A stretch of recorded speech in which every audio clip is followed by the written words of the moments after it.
Bonjour à tous et bienvenue dans un nouvel épisode du Job Show. Aujourd'hui, nous sommes chez Shana, absolument.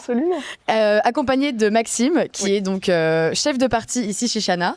Donc on va découvrir aujourd'hui un petit peu le décor et ce qui se passe dans les cuisines. Absolument. Comment vas-tu, Maxime ? Moi, ça va plutôt super. Je suis ravie de vous montrer mon quotidien, mon lieu de travail, ma deuxième maison à ce niveau-là. J'ai hâte de vous présenter tout le monde, de vous présenter toutes les tâches, l'ensemble du décor, quoi. Trop bien. Bah on rentre et on fait un petit tour.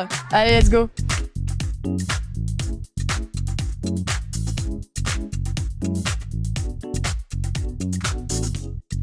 Comme vous pouvez le voir, maintenant on est à l'intérieur du resto avec une déco qui est quand même particulièrement sympa. Donc c'est un restaurant un petit peu méditerranéen, israélien, c'est ça Exactement. Et c'est aussi un bar à vin, comme vous pouvez le voir ici. Ouais. Et, on a une table qui est assez impressionnante et on fait des assiettes du coup format à partager, comme se veut un peu un bar à vin traditionnel.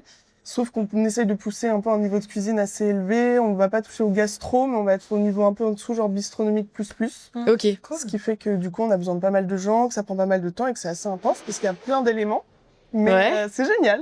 Ok, trop cool. Bah nous avec India on aime beaucoup le vin donc ça nous parle. Et on adore la bouffe aussi. Et on aime beaucoup manger aussi. Ouais. Mais surtout avant tout ça, j'aimerais qu'on parle un petit peu de toi et de ton parcours parce que quand même ce qu'il faut savoir c'est que Maxime et moi on était ensemble à l'université il y a quelques années maintenant et donc tu as commencé par un parcours complètement différent. Tu as commencé par faire des études en politique et relations internationales du coup en Angleterre. Ouais. Et à quel moment il y a eu un shift dans ta vie et tu t'es dit bon bah en fait pour moi c'est la cuisine, je me lance là-dedans. Alors déjà, il faut savoir un truc, je sais même pas si tu le sais, c'est que dans la pédagogie, je trouve, en Angleterre, la façon dont c'était enseigné, c'était pas forcément le fond qui m'allait pas, c'était vraiment la forme, le côté très autonome où tu dois passer des heures à la library. Moi, je sais que j'étais pas du tout assez mature pour me gérer sur ce point-là.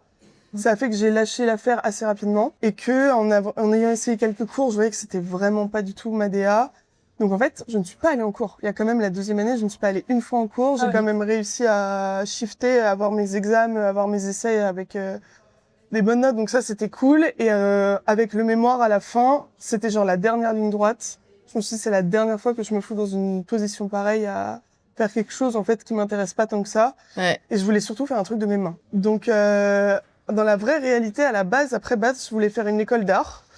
Je n'ai pas fait parce que j'avais pas eu le temps de préparer un portfolio et tout. Et je me suis dit, en vrai, j'avais jamais vraiment considéré la cuisine comme une voie professionnelle. C'était plus comme un hobby. Et en fait, je me suis dit, ça t'engage à rien, en fait, d'aller commencer une école de cuisine, d'apprendre, d'aller travailler dans des restos. Et dans tous les cas, soit c'était des skills que je voulais développer professionnellement parlant, soit personnellement parlant. Donc j'ai fait mon école, j'ai fait Ferrandi pendant 1 an, CAP post-bac, c'était une expérience super. C'est possible du coup de faire pendant 1 an? Ouais, en gros, le CAP, la façon dont il fonctionne, c'est 9 mois précisément, et t'alternes entre 1 mois à l'école et 1 mois en stage. Donc tu peux choisir de faire tes stages dans le même resto à chaque fois pour pousser tes skills, ou alors moi j'ai fait mes 2 premiers stages au même endroit, et ensuite j'ai changé, je suis allée à Strasbourg, je suis allée à Marseille. Incroyable. Ouais. C'est trop bien. Et c'était comment du coup le CAP? Qu'est-ce qu'ils t'apprennent? C'est quoi les bases quand t'as jamais mis les mains vraiment dans la cuisine, tu vois? Alors en vrai de vrai, à Ferrandi en particulier, c'est beaucoup tourné sur la cuisine française, donc la tradition de comment faire un bon beurre blanc. En fait, on reprend toutes les bases. Donc tu vas apprendre à faire une julienne, tu vas apprendre à faire une brunoise. Et on a des TP qui durent 6 heures. On a 3 à 4 TP avec un TP de pâtisserie par semaine. T'arrives, on commençait à 7h du matin ou 6h45. Ah ouais. C'est exigeant quand même. Wow. T'arrives, t'ouvres ta cuisine, tu mets tout en place et après on va avoir tous les éléments qu'on va construire aujourd'hui. Et en fait, on fait ça par équipe ou alors individuellement, ça dépend des TP. Et après ça, globalement, ça dure 6 heures, c'est assez intense. Après, il y a le nettoyage à la fin. Et en plus de ça, on a des cours qui sont un peu plus théoriques avec du coup des cours d'hygiène, des cours sur les allergies, tout ça. C'est pas un truc qui te casse le cerveau, mais c'est nécessaire. Et après, on a de la gestion aussi sur comment gérer les stocks, tout ça. Et tu ressors à la fin avec ton examen, qui a un examen écrit et un examen pratique. Et tu l'as ou tu l'as pas. Et toute ma classe, on l'a eu. On a bah génial, trop bien. Et donc, une fois que tu sors de Ferrandi, du coup, qu'est-ce qui s'est passé? T'as découvert Shana? J'ai commencé par moi, la finalité de ce projet de cuisine, c'est pas vraiment travailler dans les restaurants, c'est être chef privé. Mais je savais que en fait, pour être chef privé, il faut avoir un bagage de connaissances quand même, que ce soit dans la créativité, les techniques, la découverte de produits, tout ça. Et que ça, c'est pas quelque chose que t'acquiers chez toi dans ta cuisine, à moins que tu tapes des méga déterres, mais t'as besoin vraiment d'avoir la rigueur dans la propreté dans même l'aiguisage des couteaux. C'est des trucs que tu apprends dans des restos, tu peux essayer chez toi, mais ça va être plus long. Ouais. Et du coup, je me suis imposée de travailler dans des restaurants, plusieurs avec différents niveaux, pour voir un peu tout ce que ça pouvait m'apprendre. Et c'est pour ça que du coup, après, j'ai commencé par des chefs privés directement après Ferrandi. J'ai vu que j'en ai fait une dizaine, une douzaine, donc ça c'était chouette. J'ai vu qu'après il me manquait quand même un petit bagage et je me suis remise. J'ai déménagé à Marseille. J'ai travaillé dans un restaurant asiatique, pareil, bistrot plus à Marseille pendant 6 mois. Ça ne s'est pas très bien passé, mais bon, c'est comme ça. Et après je suis rentrée à Paris, j'ai cherché du taf et c'est là que j'ai atterri ici, dans ce bel endroit. Trop bien, trop stylé. Et donc, du coup, dans toutes les choses que tu as appris, j'imagine qu'en fonction du resto dans lequel tu as travaillé, il y a des spécialités différentes. Ouais. Et donc, du coup, chaque spécialité, c'est un peu des nouveaux skills que tu acquiers. Ouais. Et donc, par exemple, ici, chez Shana, il y a quand même une empreinte très forte culturelle qui n'est peut-être pas forcément la tienne. Et donc, comment est-ce que tu prends la main, justement, de ce genre de cuisine? Alors déjà, c'est le travail du chef de vraiment te présenter la cuisine dans une vision d'ensemble, que ce soit dans ses techniques, l'hygiène qu'il veut avoir, quelles sont ses règles, tout ça, et aussi dans la découverte des produits et de ce qu'il va proposer. Donc par exemple ici, un des plats qui est phare, c'est le hakosem. Donc c'est un œuf mollet dans une farce à falafel et ça c'est servi. Ah c'est délicieux ça, c'est super bon. Ouais. Et ça c'est servi avec un truc qu'on appelle de la trina amba. C'est un mélange de tahini, yaourt et avec de la amba. Et moi j'arrive, je suis genre, qu'est-ce que c'est que la amba? Et en fait c'est de la mangue fermentée qui est ensuite mixée, ça te fait une sorte de poudre ou alors ça peut aussi s'acheter sous forme de pâte. Et ça, c'est un produit que, par exemple, j'ai découvert ici. Et en fait, c'est des petites étapes par étape où, du coup, il t'apprend que c'est cette mangue-là fermentée. Il t'apprend après comment la travailler. Et tout est une question de, par exemple, les 2 prep guys que je vais vous présenter tout à l'heure, c'est eux qui m'ont beaucoup appris parce que quand t'arrives, en fait, il n'y a pas de temps de t'apprendre. C'est en fait, il y a des choses à faire. Tu dois les faire. Et ils ont pris le temps, malgré les rushs que eux, ils ont avec les choses à faire, de me montrer. C'est galère. Mais c'est comme ça que tu te fais un peu insérer au sein d'une équipe et au sein d'un resto, même si c'était une cuisine qui m'intéressait. Je savais que c'était un resto dans lequel je voulais manger, donc ça c'était important pour moi aussi. Et après, c'est vraiment quelque chose que dans chaque resto a ses façons de faire, ses produits, ses techniques, et c'est quelque chose que tu découvres au jour. Même encore maintenant, je découvre des trucs. Okay. Et on dit toujours que la cuisine, c'est de la transmission. Ça peut être de la transmission de famille en famille. Là aussi, en fait, dans les cuisines, à proprement parler, comme tu nous as dit, les deux monsieur qui t'ont appris, c'est vraiment de la transmission. Ouais, absolument. Parce que, en fait, chacun a ses parcours différents. C'est ça qui est aussi super. Et qui fait la richesse aussi d'une cuisine, je pense. C'est que, par exemple, Alam, ça fait 10 ans qu'il fait ça. Il a commencé par... il a fait 2 mois de plonge. Après, il s'est mis à fond dans la cuisine. Il a fait de la découpe de viande comme une machine. Il a fait de la pâtisserie et en fait il a une quantité de choses à m'apprendre, ce mec. C'est un truc de ouf et en plus il est trop gentil, il a une efficacité, c'est une machine, il te fait avec le smile et tu fais comme ça, après c'est à toi de le faire, il fait que tu vas pas assez vite, t'es nul. Ok, trop cool. Est-ce qu'on va pas un peu dans les cuisines pour nous montrer vraiment ton boulot? Tout le monde, là. Allez. C'est vrai que ça sent extrêmement bon. C'est vrai que vraiment ça sent très bon. C'est vrai que ça sent très bon, là ça donne envie. J'ai rarement été dans une cuisine. Alors là on est dans la cuisine. Maxime, il se passe quoi dans la cuisine? C'est l'envers du décor. Alors globalement, ici vous avez le poste de travail qui est un petit peu en bordel à l'heure actuelle, mais c'est parce qu'on est à l'heure fatidique où tout doit être réalisé. Tout doit être préparé, ouais. Et c'est ici qu'on va faire le service. Donc en fait, toute cette partie-là, ça va être réservé... La partie à droite du coup. Exactement. Ok. Ça va être réservé au plating des assiettes, avec la cuisson, tout ce qui est derrière, tout le chaud est ici. Il y aura un côté froid qui est de ce côté près du frigo. Et moi, mon poste, c'est ici. Et mon poste au chaud, ça consiste aussi à... Je vais recevoir les tickets, je vais plate les assiettes, et Shfa va me donner les assiettes, et je vais devoir les envoyer aux bonnes tables. Donc il y a aussi une communication avec la salle, en mode... le manager va venir me voir, on fait à telle table, j'ai une allergie, qu'est-ce qu'on peut lui donner, qu'est-ce qu'on peut pas lui donner. Et c'est comme ça, on fait ding ding ding. Ok, c'est comme ça que t'as la cloche. Et du coup, toi, tu fais que les plats chauds? Moi, je fais les plats chauds, je fais de la prep, et il y a des jours où la chef est là, et la chef n'est pas là aujourd'hui, où du coup, c'est moi qui suis au froid et c'est elle qui est au chaud. Ok, trop bien. Et donc, est-ce que tu peux nous présenter un peu la team rapidement, s'ils sont ok? Bien sûr. Allez, viens. Vous avez le meilleur de l'univers, Alam, the best guy ever. How are you? I'm good. Ok, great. Il m'a appris beaucoup de choses. Vraiment, c'est une technique, même cet onglet, on pourrait croire que couper de la viande c'est facile, mais pas du tout. Il le fait avec une efficacité, une technique dingue. Ensuite, vous avez Shfa, notre main. Vous avez Jamal qui est là-bas. Hello. Jamal, c'est un peu le petit rigolo, genre. Il fait des blagues, il fait miaou de temps en temps, c'est pas trop pourquoi, genre. Et là, on a... Ah, exactement. Là, il y a aussi le meilleur. Bonjour. Qui est tellement efficace qu'il regarde des matchs de foot pendant la manche. Là, je vois, en vrai, il y a de l'ambiance dans la cuisine. T'écoutes du Justin Bieber, on est pas mal. Je suis un rêve là. Ouais. Trop bien.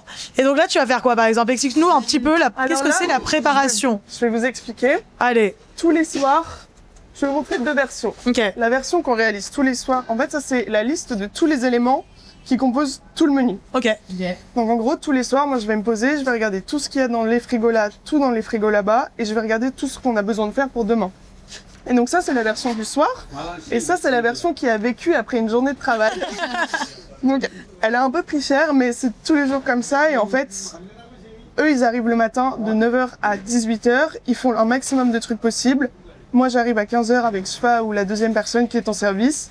On complète la liste des choses à faire et après on fait l'ouverture, ce qu'on appelle, c'est-à-dire notre belle petite bucket avec plein de petits trucs dedans. Ça, Okay. ça prend un petit temps aussi. Et par exemple, là, quand c'est barré, ça veut dire qu'il n'y a plus? Ça veut dire Il faut recommander? Non, ça veut dire que ça a été fait. Ok. Tout ça a été fait et là tu T'as encore beaucoup de choses à faire là. Non, il me reste un petit clean dorade. Ah ok. Un petit clean. Un petit clean de dorade et c'est ce que tu vas faire. Exactement. Bah, trop bien, on va te regarder faire le clean de dorade. Et après on sera good, hein. Et donc là, une fois que t'as vu toute ta liste, maintenant il te reste les choses à faire et c'est à toi de les faire. Exactement. Et Ok. donc ça, c'est aussi, de temps en temps, on va avoir une pré-liste qui est immense parce qu'on a des éléments qui prennent plus de temps à faire, comme ces petites merveilles. Oh. Ça, c'est les petites merveilles. Ça, c'est Qu'est-ce que c'est que ça? Ça, c'est des kubanas. Ok. C'est des petites brioches qu'on réalise nous-mêmes. Ça a l'air Et ça, exceptionnel. par exemple, ça prend une plombe à faire.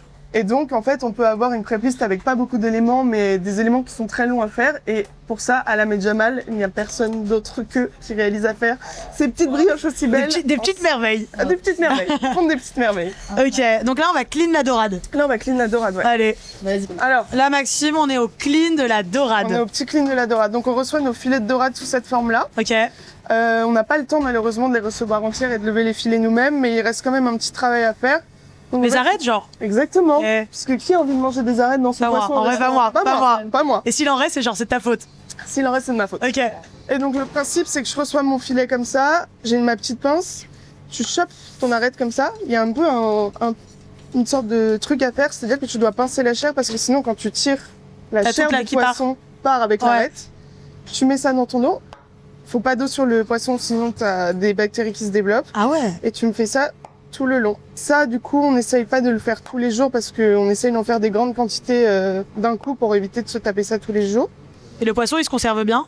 Le poisson se conserve très bien. On a ça qui s'appelle du fish paper qui est indispensable aussi pour la conservation de toutes les protéines animales. Ok. On a du calamar, de la viande, du poisson. Yep. Et plus d'arêtes. Ok. ne sent plus Clean. rien. Grave clean la Grave dorade. clean. Et après, tu fais une petite, ce qu'on appelle parée, pour que ce soit visuellement un peu plus sympa. Ouais. Et ensuite, tu me déposes ça avec élégance dans un bac qui va aller au frigo. Ok. Ça a pas l'air si compliqué vu comme ça. Est-ce que tu veux essayer? Ah, je peux? Bien sûr. Ah, je peux essayer? Ok. Non, mais attends, il faut me donner des gants, non? Ouais, je vais te donner des gants. Allez, je me mets la main à la pâte. T'en feras une après, Jade. J'ai un peu peur de ce qui va se passer là. Chacune sa dorade. Sachant que India savait pas cuisiner des pâtes, donc Je suis la meuf qui cuisine mes dans le gros. Merci. Ok. On enfile les gloves. Et c'est ça, un peu tu vois, stressé là, India. Grave. Imagine, il reste une arête. Dis-toi quelqu'un qui a bouffé de la dorade là. Elle va être excellente, ma dorade. Bah venez chez Shana pour goûter les dorades d'India. Hein. Et puis voilà. Ok. Donc, Ça fait très salle là, d'opération, tu je vas trouve. sentir. Ouais. Il y a plein de petites arêtes. Tu n'es pas obligé de commencer par là. Tu fais comme tu veux. Là où tu es à l'aise, tu prends et tu pinces un peu la base. Et voilà. Mais attends, mais j'ai l'impression qu'il n'y a pas beaucoup d'arêtes. Hein. Parce que là, j'avais l'impression que t'en avais pas énormément, mais en fait, t'en as beaucoup. Bah en fait, t'as toute la partie supérieure, genre près de la tête, qu'il y en a, et vers la J'ai trop peur de queue. mettre de l'eau. C'est ok, c'est ok. ok. Après, ça c'est fait pour, ça éponge toute la moisture. On appelle ça. Ouais, c'est ouf. Bah, c'est l'arête. Attends, faut que je la pince. India, elle fait un carnage. Faut pas que t'hésites à genre même, tu vois, tu rentres un peu dans la chair et quand tu vas repartir, en fait, quand tu passes une sorte, j'appelle ça, c'est pas vraiment une caresse, mais genre tu le brosses dans le sens de la chair et tout visuellement redevient bien. Ouais, Eh. c'est ouf. Il a Eh, Un petit mot, India, ressenti? J'ai jamais été aussi stressée que d'enlever des arêtes. il arrête. Attends, là, j'ai compris là. On a l'impression qu'elle est genre en salle d'opération, tu sais. Genre. Et en fait, ça, c'est obligatoire.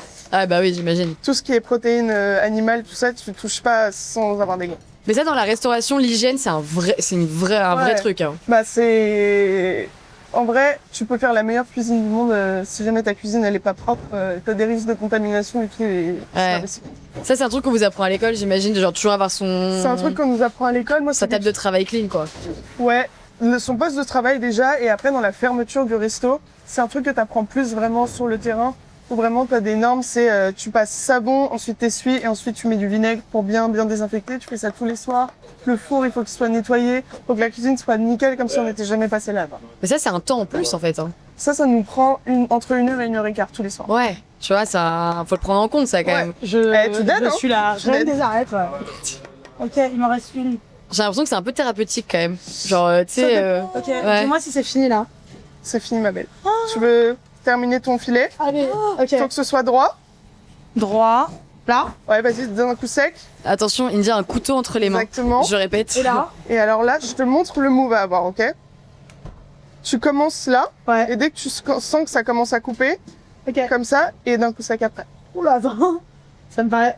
C'est un peu technique. Je lance là. Vas-y, vas-y. Et après tout droit.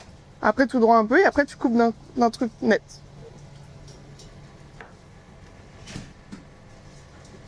Waouh. Pas mal. Merci, c'était super chouette. Pas de problème. Je vais garder mes gants pour l'occasion. Je me trouve sublime avec. Vas-y, mets-les sur le micro, ouais.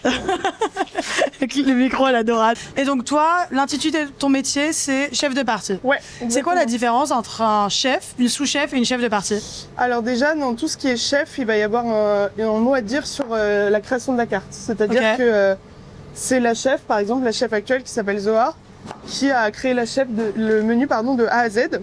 Donc il y a vraiment une question de créativité, elle peut nous demander notre avis, etc. Mais le mot final, c'est elle qui va l'avoir. C'est elle qui va aussi gérer le management de l'équipe. Donc si par exemple, comportementalement, il y a un problème, c'est elle qui gère, ouais. Tout ce qui va être communication avec la salle, sur les trucs qui vont pas, ça va être elle aussi. C'est un peu notre grand œil qui surveille tout le monde, qui supervise tout le monde. Après, donc, tout va dépendre aussi de la taille de l'équipe. Parce qu'en fait, là, tu vois, tous les soirs, on est 2 ou 3. Et on est une équipe de pas tant que ça. Donc, en fait, il n'y a pas vraiment de grade. Il y a la chef, ça, c'est sûr et certain. Mais après, en fait, tu es un peu obligé de mettre la main à la pâte sur des tâches qui sont pas nécessairement celles de ton poste, mais en fait, qui doivent être réalisées de toute façon parce qu'on n'est que 2 pendant le service. Ouais, bien sûr. Donc, je dirais que les grades sont assez respectés ici et en fait c'est plutôt pas mal aussi parce que moi je suis rentrée en tant que commis et directement j'ai fait des tâches qui étaient pas censées être celles d'un commis. Ça m'a permis d'apprendre aussi beaucoup plus de trucs et d'être responsabilisée. Il y a un côté valorisant. Et commis c'est genre assistant? Commis c'est tout ce qui va être dans les préparations qui ne vont pas demander trop de technique. Donc dans les restaurants dans lesquels j'ai pu travailler avant, ça va beaucoup être de la découpe de légumes. Tu vas pas trop toucher aux protéines animales parce que ça c'est réservé, vu que c'est des produits qui sont plus nobles, plus chers, c'est réservé aux gens plus expérimentés, exactement. Et qu'en fait ici, dès le début, déjà tu demandais, ils étaient genre hyper chauds de t'apprendre. C'est trop bien, ouais. Et qu'il y a certains moments aussi où il n'y avait pas le choix parce qu'en fait il fallait le faire. Et du coup on m'a montré des trucs et moi j'ai eu la chance de toucher au thon rouge par exemple assez rapidement, qui est quand même un produit noble. Super noble. Ouais. C'est un produit qu'il faut respecter dans la conservation, la découpe et tout, pour maximiser chaque coupe. Faut que ton produit soit très très beau à la fin. Et que ça, c'est un peu technique, mais tu vois, on m'a fait confiance assez rapidement sur ça, du coup, ça c'était chouette. Et par exemple, ce soir-là, toi, t'es chef. Ce soir, du coup, techniquement... Comme vous êtes que 2, techniquement, t'es chef. Je suis un peu chef. Je suis un peu chef juste sur le service. Ok. C'est moi qui gère un peu l'équipe aujourd'hui. Après, on se gère tous très très bien, donc je ne fais que encadrer globalement. Et je vais m'occuper des commandes notamment et de la pré-prise de demain, la responsabilité aussi de la fermeture de la cuisine, l'état dans lequel elle sera demain, ça c'est la mienne. Et make sure que everything is well organized. Ok, trop bien. Et justement, en tant que cuistot, c'est quoi un peu une journée type? Une journée type par exemple pour toi ici qui bosse chez Chana? Alors ma journée type, moi c'est j'arrive entre 14 et 15 heures, ça dépend des jours. Ok. Je vais regarder la prep-list que je vous ai présentée tout à l'heure, je vais voir le nombre de trucs qui restent à faire. Je vais voir aussi si on a de la staff food, parce que ici, tout à 18 heures, tout le monde ouvrir toute l'équipe. Ouais, bien sûr. Et ça, faut être sûr qu'il n'y a pas de jour où on n'a pas de staff food, c'est pas possible. Donc tu checks s'il y a de la staff food, si on n'a pas, tu t'en occupes dès le début. Tu regardes un peu la prep-list, comment elle a avancé, tu mets la deuxième, la première en fonction des choses qui restent à faire. Et après, moi, j'essaye toujours de faire mes commandes avant le début du service parce que sinon, ça me fait les passer genre à minuit et demi et tout, ce qui est un peu chiant. Ok. Donc, je fais un état des lieux des stocks de légumes, de poissons, du sec, tout ça. Et après, on ouvre. Oui. On ouvre toute la cuisine. Bref, et en gros, dans 45 minutes, il n'y aura plus rien à part ça. Ok. Et Tout clean. Tout clean. Et là, c'est parti. Et après, on sort les assiettes et ça part. Trop bien. Hâte d'être là jusqu'à ce moment que tout soit tout clean. Du coup, très souvent, dans les cuisines et de manière générale dans la restauration, on a vraiment l'image, le cliché un peu du... tu sais, les gens qui sont un peu bullies en cuisine. Ouais. Tu vois la série The Bear? Ouais, absolument. Ouais, voilà, où genre vraiment ils se font insulter en cuisine. Bon, après, c'est plus dans les restaurants de luxe où il y a un peu cette réputation-là. Est-ce que tu ressens ça un peu dans la restauration? Moi, je sais que c'est quelque chose... j'ai travaillé dans une sorte de grande institution à Strasbourg où c'était du coup très brigade à la vieille française avec des règles où vraiment la protéine animale, je la touchais pas d'un pouce, tu vois. Ouais. Ah ouais. Et que du coup, ça c'est des codes où il faut répondre toujours oui chef. C'était aussi assez masculin. Comme brigade, j'étais la seule fille, en vrai, sur 15 personnes. Et ça, c'est vraiment une atmosphère de travail qui m'intéresse pas du tout. Je sais que c'est un apprentissage qui est dingue parce que c'est des étoilés, donc c'est un niveau de gastronomie qui est quand même très très fort. Mais moi, c'est pas du tout un cadre de travail qui m'intéresse. Moi, je pars du principe qu'on peut traverser la pire merde ever tant qu'on est avec les bonnes personnes pour le faire, et que c'est le cas ici. Trop J'ai cool. une super équipe, que ce soit sur le floor ou en cuisine, et qu'en fait, on est dans la merde tous ensemble et on en rigole à la fin. Donc ça, c'est plutôt chouette. Donc le côté bully, ça va dépendre vraiment des établissements. Bien sûr. Et après, c'est vrai que c'est un métier qui est physique. J'ai un peu mal au dos en ce moment, je vais pas vous mentir. Ouais, j'imagine. Un peu les inconvénients. Ouais. Et après, on vit un peu en décalé des gens, mais c'est un métier passion, quoi. Après, Ouais. je passe plein de temps avec eux, je les adore. Je ne peux rien demander de plus. Et donc du coup, toutes les journées sont un peu décalées en fonction de ça. Par exemple, du coup, tu dors un peu plus le matin, mais tu sais que Exactement. Bah, après l'après-midi, tu tryhardes quoi. j'ai pas nécessairement de réveil, puisque en fait, ça dépend des jours de comment est-ce que je suis fatiguée ou pas. Et en général, je vais me coucher vers genre 3h, 3h30 du mat. Ouais. C'est un rythme assez intense quand C'est même. un rythme. Après, je fais le choix aussi de faire un débrief avec l'équipe, de prendre un verre de temps en temps, où on se pose un peu, parce que c'est des gens aussi, vu qu'on s'entend bien, j'ai la chance de pouvoir passer du temps autre que de travail avec eux, juste c'est dans le lieu de travail. Ouais, Et c'est le important, ouais. Le matin, je me réveille, je sors mon chien, je prends ma douche et je vais au travail. Et c'est reparti. Et c'est reparti. Et est-ce que t'as un plat phare un peu, que ce soit chez Shana ou hors Shana, que t'aimes faire et que tu maîtrises? Ou même un petit coup de maître comme ça, par exemple, Un petit coup de maître. enlever les arêtes des dorades. Alors moi, j'aime beaucoup, beaucoup, beaucoup travailler le poisson cru. Le poisson sous toutes ses formes. Donc, c'est-à-dire que tout ce qui va être découpe, on a eu un changement de chef ici et l'ancien chef m'avait appris, vous voyez, à faire ce qu'on appelle une découpe en portefeuille. Donc c'est-à-dire que par exemple, tu prends un maquereau tout en entier, tu vas l'enlever tous les os à l'intérieur, toutes les arêtes, tout ça, toute la structure osseuse. Et en fait, il va rester que la chair, mais le poisson restera un. Très beau, ça, c'est Très beau sympa. visuellement, ouais. Très sympa. Ok. Pas si compliqué à faire, mais du coup tout ce qui va être technique, conservation, que ce soit par salaison, des découpes sur comment est-ce que tu peux les travailler, juste même avec des cuissons différentes en fonction du charbon que tu vas utiliser, est-ce que ce sera à la poêle, à la vapeur, tout ça. C'est un peu mon truc préféré. Et ici, on a un super plat en ce moment qui s'appelle le tout. C'est en fait des sashimi de thon qu'on sert avec tout, ça veut dire fraise en hébreu. Et on sert ça avec des quartiers de fraises, un tabasco de fraises, un tzatziki maison et une super huile d'olive. Ça pète. Ça donne l'eau Pas à la mal. bouche. Ah ouais, vraiment, Ça ça donne pète. l'eau à la bouche. Donc là, on est à la dernière dorade. Là, on est à la dernière. Et après, on fait un cut et après, il se passe quoi? Là, on fait un cut. Ensuite, je vais toujours mettre des tickets, hyper importants, sur la date à laquelle tu les Ah as ouais, bien sûr. nettoyés. Les règles d'hygiène, c'est que chaque produit se garde 3 jours. Ok. Donc, que ce soit dans un truc que tu vas faire ou dans des produits que tu vas recevoir. Et après ça, donc c'est ticket, couvercle, offert. Allez, bah tu nous montres ça bientôt. Bien sûr. Thank you, my darling. Donc, On est le combien? On est le... C'est 6. 6. Et donc là, c'est bon jusqu'au 9. C'est bon jusqu'au 9, exactement. Et vu que les dorades sont victimes de leur succès en ce moment, c'est plutôt bien parti. Petit ticket. Sur la box. Sur la box. Et après, ça part au frigo. Donc là, il te reste quoi un peu sur ta liste? Il me reste à couper des poires pour le début du service pour notre délicieuse salade pleine de bonheur. Après, les poires, quand tu les coupes, tu sais, ça s'oxyde assez rapidement. Ouais. Du coup, c'est quelque chose qu'on aime bien faire un peu last minute. Du coup, je pense que vu l'heure, on va attendre un petit peu. Ok. Je vais aller checker, moi, tout ce qu'il faut qu'on commande pour les jours à venir. Je vais me faire ma petite liste et après, je vais aller sur mon petit computer comme une grande reine. Et genre, justement, les commandes, vous avez un fournisseur qui est dédié? Exactement. On a un fournisseur par catégorie. Ok, Donc, on a genre un fournisseur... viande, poisson, légumes. Exactement. Légumes, poissons, viande, crèmerie, sec. Ok.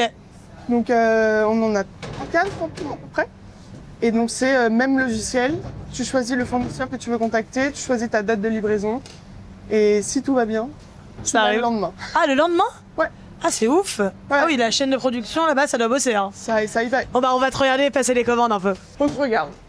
Alors là, tu gères les stocks un peu? Ouais. Jamal, pour demain, combien de calamars et combien de shrimps? Non, il y a une boîte qui est déjà... Tu rajoutes des calamars là? Ouais. C'est un peu tes commandes. On va se balader un peu dans le resto. On va rencontrer tes équipes, tiens. Allez-y. Allez. Donc pendant que Maxime passe les commandes, on va parler un petit peu avec Hugo qui est du coup sommelier de chez Chana. Exactement. Est-ce que tu peux nous parler un petit peu du vin justement que tu as ici? Alors ici, du coup, chez Chana, la spécificité, c'est que du coup, à peu près 70-75% de la carte des vins sont des vins qui viennent essentiellement de l'étranger, donc ils sont hors France, voire même hors Europe. Donc c'est quand même assez intéressant aussi pour nos clients qui viennent ici de pouvoir découvrir d'autres choses. Il y a toujours évidemment un rappel aussi avec le vignoble français. Ok, trop cool. Et est-ce qu'il y a une bouteille de vin, toi, que tu préfères en particulier? Alors ici au restaurant, je pourrais dire que j'en ai plusieurs, que ce soit des rouges ou même des blancs. J'en ai un en blanc du coup que j'aime beaucoup, qui est un vin du Luxembourg, qui est très rare, qui est un millésime de 2001, qui est fait à la base d'un cépage d'Auxerrois, donc qui est un cépage que les gens généralement ne connaissent pas. Je pense que c'est un des meilleurs Auxerrois aujourd'hui du monde qu'on peut se trouver. Donc je suis assez flatté de l'avoir effectivement dans la cave. Je le vends de temps en temps, mais j'essaye de pas trop le vendre parce que j'aime bien en garder aussi un peu. Et puis là, récemment, donc, qu'est-ce qu'on a rentré aussi sur les rouges qui étaient sympas. Sigalas Mavro Tragano, un vigneron grec. Ok, bah trop cool, merci beaucoup. Avec plaisir. Tu te rappelles d'un service un peu genre chaotique ou un truc comme ça Un service chaotique? Ouais, ou vraiment genre un moment où t'avais genre, trop jamais m'en de sortir, commandes, ouais, tu t'es dit... Bah du coup, le poste de checker, donc c'est celui qui reçoit les tickets et qui les envoie après. Moi, quand j'ai commencé ici, j'étais pas du tout checker et j'y avais jamais touché. Et quand l'ancien chef est parti, on m'a dit qu'il fallait que j'essaye et qu'il fallait que j'apprenne parce qu'ils allaient avoir besoin de moi sur cet aspect-là. Et c'est vrai que mes premiers services à 70-75 couverts, où t'es checker et tu reçois que des tickets qui s'arrêtent jamais, t'es un peu comme ça. Ouais. Donc je dirais que ceux-là m'ont un peu remué. Ouais. Mais après, vraiment, j'ai appris ça ici. Le secret, c'est juste genre pas paniquer. C'est un truc de fou parce que... Ah ouais, quand tu paniques, c'est la cata, ta tête elle explose. Tu peux oublier des trucs dans le four et tout. Et le but, c'est vraiment, tu poses 2 secondes, c'est genre, ok, bon là, certes, j'ai 16 onglets à sortir, mais vas-y, je le fais maintenant, je mets les 16, nanana. Ok, ça cuit, qu'est-ce que je peux faire en attendant? Ouais. Et c'est vraiment... C'est un peu genre des brochettes, tu vois. Genre, tu t'organises pour que les tables ne mangent pas trop vite ou alors qu'elles aient pas de trucs qui arrivent en retard. Et t'essayes de faire des brochettes aussi, toi, qui vont te faciliter la vie, quitte à envoyer un plat en avant d'un autre pour que toi, ce soit possible, qu'ils attendent pas. Ouais. Tout ça. Question d'organisation, quoi. Ouais. Et c'est sur le moment, c'est sans froid pour moi avant tout. Genre. Ouais. Et donc, quel est le... Du coup, tu parlais de secret. Donc, quel est le secret, justement, qui fait un bon chef ou un bon sous-chef ou un bon chef de partie Pour être bon cuisinier, pour moi, je trouve que il faut être très fédérateur. Comme quoi, l'équipe, pour moi, en fait, comme je disais tout à l'heure, ça fait tout. Ouais. Et qu'en fait, il faut que dans les personnalités, tu vois, chacun est qui il est, chacun a sa personnalité, etc. Mais c'est vraiment une question, je trouve, de respect de l'ambiance commune. C'est-à-dire que chacun a ses mauvais jours aussi. Et en fait, tu prends sur toi, tu essaies de pas le foutre sur les autres. Et il faut être solidaire aussi. Si tu vois que ton collègue, il est dans la merde, je sais pas, au froid, il est dans la merde, il a trop de trucs à plate, et moi j'ai rien parce que le show est pas encore lancé, je vais aller l'aider. Lui, quand tu vois que je galère, il vient m'aider. C'est solidarité, fédération, et genre, faut avoir le smile, hein. Ouais. En vrai, on est là pour kiffer aussi à la base, et c'est un truc qu'on peut oublier de temps en temps parce ça envoie, quoi, mais c'est quand même... The bottom line, c'est ça. J'ai une autre question, c'est que je vois qu'il y a les menus juste là. Ouais. Est-ce qu'il y a un plat phare ici que tu recommandes particulièrement? My personal favorites. Vas-y. Alors, je pense que déjà, le Ursula, c'est vraiment excellent. C'est une tentacule de poulpe qu'on précuit pendant très longtemps sous vide à la vapeur pendant très longtemps. Ce qui fait que le octopus, c'est quand même une viande qui est assez hard. Ça va Chuteuse, hein. Ouais. Ça va l'attendrir énormément et qu'on le termine du coup sur une sorte de petit barbecue japonais avec des charbons en dessous et on le glaze avec un tabasco de fraise. C'est servi avec un petit beurre blanc au shroug et une tomate grillée, une petite salade, échalote, menthe et pois gourmands. Pas mal. Franchement, il y a beaucoup de mots que j'aime beaucoup là. Ouais. C'est très joli en plus, c'est banger. Et après, le plat phare du resto que depuis que je suis arrivée ici, il n'a pas été enlevé de la carte, c'est le hakosem. C'est l'œuf? C'est l'œuf. Ouais. Putain, pas mal. Et l'œuf, je ne crois pas... J'adore ça. À moins que Hugo me contredise, mais je crois pas qu'il va partir, l'Akosem. Hein. Ah non, Excellent. Même si le restaurant il ferme, les Akosem. voilà, Donc je dirais ça, hein, mes recommandations personnelles. Et donc comme tu nous disais, là c'est le moment un peu C'est le moment hors cuisine, corpo, là. commande. C'est une tâche hyper importante. Si tu fais pas ça, c'est indispensable. Ouais. Sans ça, tu n'as pas les éléments pour, tu ne peux rien faire. Mais c'est vrai qu'on n'a pas forcément dans la tête que le cuisinier, que le chef doit forcément faire les commandes. Enfin, c'est un pan du métier qu'on peut un peu oublier, tu vois. Exactement. On pense que c'est que cuisine, etc. Alors qu'en vrai, c'est essentiel. Hein. C'est-à-dire que, tu vois, en vrai, ça arrive à tout le monde de faire des oublis, des erreurs, etc.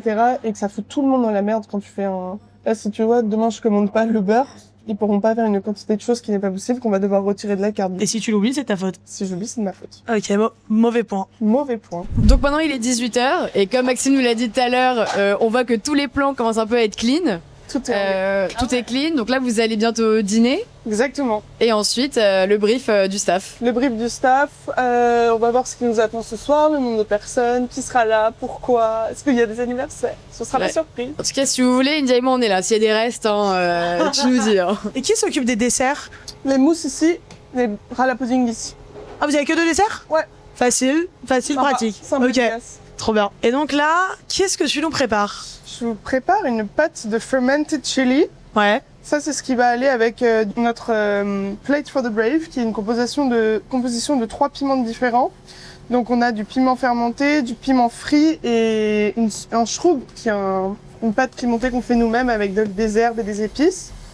Et donc là, c'est un pourcentage du poids du légume que tu veux en sel et que tu laisses un peu fermenter ça pendant 48 heures ou voire plus. Le plus ça fermente, c'est vraiment quelque chose qui est évolutif. Donc plus ça va attendre, plus ça va avoir un goût différent. Ok. Et donc ça arrache. Ça arrache, ça. Ouais, j'ai goûté hier, waouh. L'heure du staff meal. Exactement. C'est pas le moment que t'attends le plus. C'est un peu le moment qu'on attend le plus. Après, faut s'habituer à dîner à 18h quand même. Ouais. Mais ça a l'air exceptionnel, ça. Hein. C'est sympa. Ah ouais. C'est très sympa et je pense qu'il a d'être ça. On essaye de manger tous ensemble. C'est un peu la... Ouais, c'est cool. Pas de viande. Legit. Moi, ça va. Un bon bol de riz. Un bon bol de riz. C'est le moment du brief. On écoute le brief un peu. Hello, guys. Bonsoir, chef. Vous allez bien? Ça va et toi? Ça va, je suis stressée, mais ça va. Pourquoi? Je te raconterai après. Alors... Donc pour ce soir, on n'a plus le cheese puisqu'on a successfully vendu tous les stocks hier, donc ça c'est plutôt cool. Bravo à vous, bravo à Liron et son idée de génie de le mettre sur la carte. C'était ton idée, hein. Bravo. J'ai refait du fermented chili là, donc il sera pas prêt. Il y a un monde où peut-être on run out, mais on n'en vend pas énormément, donc normalement tout est carré. Donc voilà, le service d'hier s'est hyper bien passé. Est-ce que tu peux nous donner un petit peu, genre une petite fourchette de la rémunération dans la restauration? C'est pas le milieu le mieux payé. En vrai, c'est assez connu, les travaux sont un peu durs et surtout quand tu débutes comme moi, on a un peu une base, tu commences au SMIC quoi. Et après quand tu es chef, ça dépend vraiment des établissements. T'en as qui payent très bien, je travaille avec des chefs qui étaient payés 4000 balles. Ouais. Mais ça dépend vraiment des établissements, ça dépend de la politique du groupe, s'ils font partie d'un groupe. Et que je dirais que c'est plutôt une fourchette basse dans tout ce qui est restauration. Après, dans tout ce qui est privé, ça monte un peu plus haut. C'est pas, je vais pas m'acheter un appart tout de suite. C'est pas l'Amérique, quoi. Et dernière question qu'on aime bien poser, c'est quel conseil t'aimerais donner à des jeunes qui restent lancés dans ton métier? Alors, il faut s'accrocher. Il faut vraiment s'accrocher parce que le début est très compliqué. Parce qu'il y a vraiment un choc physique et mental. En vrai, même dans les pauses, tu vois, moi j'ai fait des pauses de plusieurs mois entre plusieurs restos. Les premières semaines sont très dures. Et que en commençant, quand j'ai commencé ici, les 2 premières semaines, je pleurais avant d'aller au travail parce que genre mais comment je vais y arriver? Et en fait, c'est un rythme qui se prend. Le début est un peu compliqué. On chope la cadence assez rapidement. Il faut prendre soin de son corps aussi. Ça, c'est hyper important. Faut pas hésiter d'aller chez l'ostéo assez régulièrement parce que, que ce soit pour les douleurs de dos, les douleurs de genoux, tout ça, c'est des trucs qu'il faut bien prendre en charge. Et garder le smile, hein. Ouais. Garder le smile. C'est le milieu de la restauration, on est tous dans la merde, tous ensemble. Donc en fait, L'esprit d'équipe, quoi. Esprit d'équipe. Ouais. Et on peut toujours compter sur ses collègues quand nous on a un petit mou, donc pas de galère. Ok, ouais. Trop cool. Bah écoute, merci beaucoup Maxime de nous avoir fait découvrir ton métier. Pas de problème, Asta. Aussi beau dans l'assiette que dans la réalité. Et si vous voulez découvrir plus de métiers comme celui-là, n'hésitez pas à nous follow sur le Job Show, on en a plein dans la boîte. Salut, merci beaucoup.